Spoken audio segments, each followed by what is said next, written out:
एक वक्त था जब आईटीसी का स्टॉक एक लंबे समय तक 200 से 220 के बीच घूम रहा था। लोगों ने उसे मीम स्टॉक बना दिया।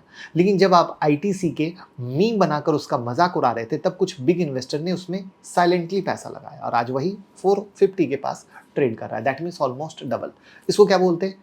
कॉन्ट्रा इन्वेस्टिंग, जिसमें सब लोग इग्नोर कर रहे हो, बिग प्लेयर उसमें गोल्डन अपॉर्चुनिटी देखते हैं। और आज भी मार्केट में कुछ ऐसे स्टॉक हैं जिनके फंडामेंटल तो स्ट्रांग है, लेकिन शॉर्ट टर्म चैलेंज की वजह से मार्केट ने उन्हें क्या किया? कॉर्नर कर दिया।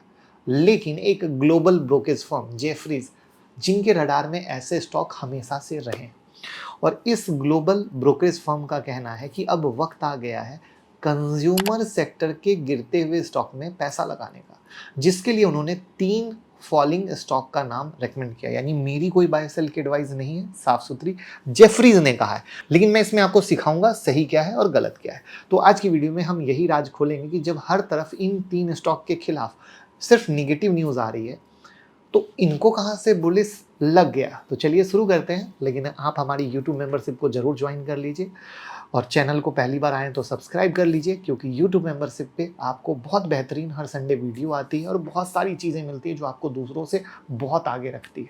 तो चलिए शुरू करते हैं। कंज्यूमर सेक्टर का हाल पिछले कुछ क्वार्टर से काफ़ी बेकार रहा है। डिमांड कमज़ोर है। पहले रूरल एरिया में गिरावट देखी गई, अब अर्बन कंजप्शन भी थोड़ा सॉफ्ट हो गया है। साथ ही मार्जिन प्रेशर हो गया है महंगाई बढ़ने के कारण। इनपुट कॉस्ट वॉलेटिलिटी और कंपटीशन ने कंज्यूमर कंपनी को झटका दिया है। कुछ स्टॉक तो अपने ऑल टाइम हाई से 25 से 30% तक गिर चुके हैं। अब आप सोचो कि कोई कंज्यूमर सेक्टर 25 से 30% नीचे मिल रहा हो तो क्या कहा जा सकता है। तो ऐसे में जेफरीज का कहना है कि कंज्यूमर कंपनी में अब डाउनसाइड लिमिटेड है और आरबीआई रेट कट के बाद अब कंज्यूमर कंपनी में अच्छा खासा अपसाइड पॉसिबल है। और उन्होंने 3 स्टॉक को स्पेशल मेंशन किया। अब यहाँ पर बड़ा मज़ेदार चीज़ आने वाला है। पहला नाम है वरुण बेवरेज का।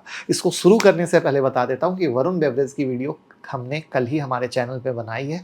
आप इसको देख लीजिएगा, पूरी पिक्चर क्लियर होगी और तब वरुण बेवरेज को सुनिएगा, ठीक है। ये कंपनी पेप्सिको के प्रोडक्ट को इंडिया में बेचती है, पर इस समर सीजन में सेल उतनी स्ट्रांग नहीं रही जितनी एक्सपेक्टेड थी। ऊपर से रिलायंस का कैंपा कोला भैया मार्केट में घुस चुका है, जो सस्ते प्राइस में ज़्यादा क्वांटिटी ऑफर कर रहा है। इस डबल अटैक के चलते जेफरीज ने वरुण बेवरेज के ईपीएस एस्टिमेट क्या किए? 9 से 10% कट किए थे लेकिन फिर भी स्टॉक को बाय रिकमेंडेशन दिया है, जिसका मेन कारण है कंपनी की वैल्यूएशन। कंपनी का ईवी बाय इविटा 27x है और पी रेशो 23x। अब समझिएगा बात को। अब इनकी सोच क्या हो सकती है उसको समझिएगा। जैसा कि रिलायंस आ चुका है, कंपटीशन बढ़ चुका है, बट मुझे ये बताओ कि क्या पेप्सिको मार्केट से खत्म हो जाएगा? आंसर है नहीं। हमेशा किसी भी मार्केट में 2-3 बड़े प्लेयर रहते हैं, ठीक है, जो मार्केट को चलाते हैं। तो अब 2-3 बड़े प्लेयर रहते हैं जो मार्केट को चलाते हैं, तो इसका सेंस ये हुआ कि वरुण बेवरेज पर इंपैक्ट आएगा। यानी वो सस्ता वैल्यूएशन भविष्य के लिए आपके लिए एक गोल्डन अपॉर्चुनिटी तैयार कर सकता है अगर आप एक इन्वेस्टर हो। यानी शुरू में चारों तरफ निगेटिव, वरुण बेवरेज ऐसा, वरुण बेवरेज वैसा, फलना चिलना, जैसे एक जमाने में एचडीएफसी एएमसी की बात हुई थी, एचडीएफसी बैंक की बात हुई थी। बट जो कंपनियां हैं, क्या बस ये सोचो कि कंपनी मार्केट से बाहर हो जाएगी क्या? तो आंसर है नो। तो वहां पर वो निगेटिव जब उसके वैल्यूएशन को जस्टिफाई करता है तो कॉन्ट्रा प्लेयर वहां पर पैसा लगाते हैं। अब दूसरा स्टॉक है एशियन पेंट, एक ऐसा ब्रांड जो हर इंडियन घर में किसी न किसी रूप में यूज होता है, लेकिन पिछले कुछ टाइम से प्रेशर में। इसका सबसे बड़ा रीजन है ग्रासिम का बिरला ओपस पेंट, जिसने एग्रेसिव एंट्री लेकर एशियन पेंट के मार्केट शेयर को चैलेंज किया और हिला डाला। इसके अलावा भी सीनियर मैनेजमेंट लेवल पर चैलेंज और इनपुट कॉस्ट वोलेटिलिटी ने सिचुएशन को खराब कर दी। इस वजह से स्टॉक ने 2021 के बाद से 15% का नेगेटिव रिटर्न दिया, जबकि निफ्टी 50 ने सेम टाइम में क्या किया? 82% का रिटर्न दिया। लेकिन जेफरीज का मानना है कि बिरला ओपस के साथ एशियन पेंट का कंपटीशन अब धीरे धीरे स्टेबलाइज हो रहा है और बिरला ओपस के जो अर्ली गेन थे वो अब पूरे हो चुके हैं। इसलिए उनके अकॉर्डिंग अगले 1-2 क्वार्टर में क्या होगा?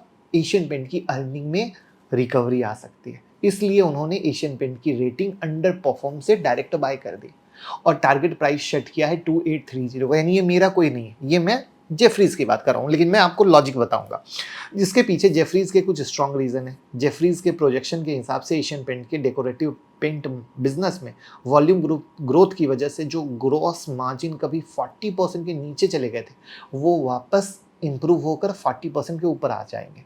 वैल्यूएशन पॉइंट व्यू से देखा जाए तो एशियन पेंट का पी मल्टीपल अभी भी 55x चल रहा है, जो इनके हिस्टोरिकल एवरेज से एक स्टैंडर्ड डेविएशन नीचे है। मतलब अभी के लेवल पे स्टॉक रिलेटिवली फेयर वैल्यू लगता है, मतलब अगर रिकवरी होती है तो अपसाइड का स्कोप अच्छा बन सकता है। अब यहाँ पे सुनो फिर से, अभी वरुण बेवरेज के मामले में मैंने क्या बोला था कि भले ही रिलायंस का कैंपा कोला आ जाए, ठीक है, बट मार्केट में 2-3 खिलाड़ी रहते हैं। सेम कहानी कलर में, ग्रासिम का ओपस आ गया तो क्या एशियन पेंट, बर्जर पेंट खत्म हो जाएंगे? नहीं, तो 3-4 प्लेयर रहेंगे। तो ऐसे में क्या होता है, जो राजा रहता है उसकी वैल्यूएशन एक जमाने में बहुत हाई रहती है, जैसे एशियन पेंट की, बट अब टक्कर देने आने के कारण उसकी वैल्यूएशन गिरती है। वहां पर निगेटिव न्यूज आती है, लोग उसको भूलने लगते हैं। बट जो कॉन्ट्रा प्लेयर है उनको लगता है नहीं, कि अगर मेरे पास पैसा है, मेरा विजन 5 साल का है, तो कुछ क्वार्टर की कहानी है, बट उस क्वार्टर की कहानी के बाद वो फिर से सर्वाइव करके आगे बढ़ेगा और मार्केट में अपनी चीजों को अच्छे तरीके से करेगा, बशर्ते कहानी एक ही, प्रमोटर ईमानदार और सच्चा होना चाहिए। अब बात करते हैं तीसरे और सबसे ज़्यादा स्ट्रगल करने वाले स्टॉक की। बट पहले कमेंट में बताइए, क्या जो मैंने logic Varun beverage, Asian paint का बताया, आप एग्री करते हो या नहीं? और वीडियो को लाइक ज़रूर कर दिया कीजिए भैया, कंजूसी ना कीजिए। तो तीसरा शेयर है हिंदुस्तान लीवर। एक वक्त था जब ये FMCG किंग माना जाता था, लेकिन अब 5 साल हो गए, स्टॉक का प्राइस फ्लैट है, ना बढ़ रहा है ना गिर रहा है, डिमांड स्लो है, प्रीमियम प्रोडक्ट की सेल्स डाउन है और कंपटीशन भी बढ़ गया है। फिर भी जेफरीज ने HUL पर बाय रेटिंग मेंटेन रखा है और टारगेट दिया है 2950 का, क्योंकि मैनेजमेंट ने रिसेंटली अब क्लियर इंडिकेशन दिया है कि वो अब मार्जिन के ऊपर काम और ग्रोथ को ज़्यादा प्रायोरिटी देने वाले हैं। क्योंकि बहुत से फूड स्टार्टअप ने अगर सबसे ज़्यादा मार्केट शेयर किसी का कैप्चर किया है तो वो है हिंदुस्तान यूनिलीवर। आई बात समझ में? साथ ही पेरेंट कंपनी यूनिलीवर का भी अब इंडियन मार्केट पर ज़्यादा फोकस है और ये दोनों फैक्टर हिंदुस्तान यूनिलीवर के लिए लॉन्ग टर्म रिवाइवल के इंडिकेटर बन सकते हैं। लेकिन अब इससे एक लर्निंग है जिसको मैं लास्ट में बोलूँगा। लेकिन सवाल ये है कि क्या जेफरीज का ये कॉन्ट्रा व्यू सही साबित होगा? क्या ये 3 शेयर वापस उड़ान भरेंगे या सिर्फ एक ब्रोकरेज हाउस का जो व्यू है वही बना रह जाएगा? क्योंकि जेफरीज खुद ये मान रहा है कि ये स्टॉक बहुत सस्ते नहीं है, इनमें अभी भी, ध्यान से, अभी भी प्रीमियम वैल्यूएशन लगा हुआ है डाउन होने के बाद भी। लेकिन उनका कहना है कि इन स्टॉक के फंडामेंटल में साइक्लिकल टर्न अराउंड आ सकता है, जैसे डिमांड नॉर्मल होना, मार्जिन इंप्रूव होना, इनपुट कॉस्ट को स्टेबलाइज करना, जिसके बाद क्या होगा, धीरे धीरे शेयर ऊपर जा सकते हैं। तो इसी को बोलते हैं कॉन्ट्रा इन्वेस्टिंग, राइट? जहां पर शॉर्ट टर्म में सारी निगेटिव बातें, बट लॉन्ग टर्म में खिलाड़ी पैसा लगाता है। इसी में म्यूचुअल फंड में एक आता है SBI का कॉन्ट्रा फंड, जो हमेशा बेहतरीन रिटर्न देता है अपने इसी कॉन्ट्रा व्यू के कारण, और वो अपने कॉन्ट्रा व्यू में हमेशा ऐसे ही शेयर को पकड़ता है। और आप भी म्यूचुअल फंड में इन्वेस्ट करना चाहते हैं तो गूगल फॉर्म डिस्क्रिप्शन में है, भर दीजिएगा तो हम आपको गाइड कर देंगे। और यहाँ पर अब मैं बात करता हूँ HUL की। अब देखो लर्निंग क्या है। अभी क्या हुआ, कई सारे स्टार्टअप ने क्या किया, HUL का मार्केट खाया, बराबर।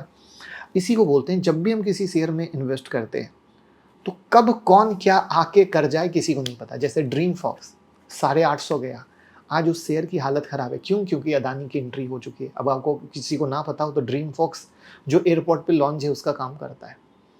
कौन कौन चाहता है उसकी वीडियो बनाए और अदानी ने कैसे काम खराब कर दिया, वो जरूर लिखिएगा। तो इसीलिए जब हम स्टॉक में इन्वेस्ट करते हैं ना, तो वन टाइम में अच्छा है सुन के कभी नहीं रखते, उसको हमें लगातार ट्रैक करना पड़ता है। कौन कब पीछे से आके उसको खा जाएगा पता नहीं। तो आप अपने इन्वेस्टमेंट के पोर्टफोलियो को चेक करते रहिए और हम आपको सिखाते रहते हैं, तो वीडियो को शेयर करते रहिए। और डीमेट अकाउंट का लिंक डिस्क्रिप्शन और कमेंट में पिन है, ओपन करके सपोर्ट कीजिए। Thank you.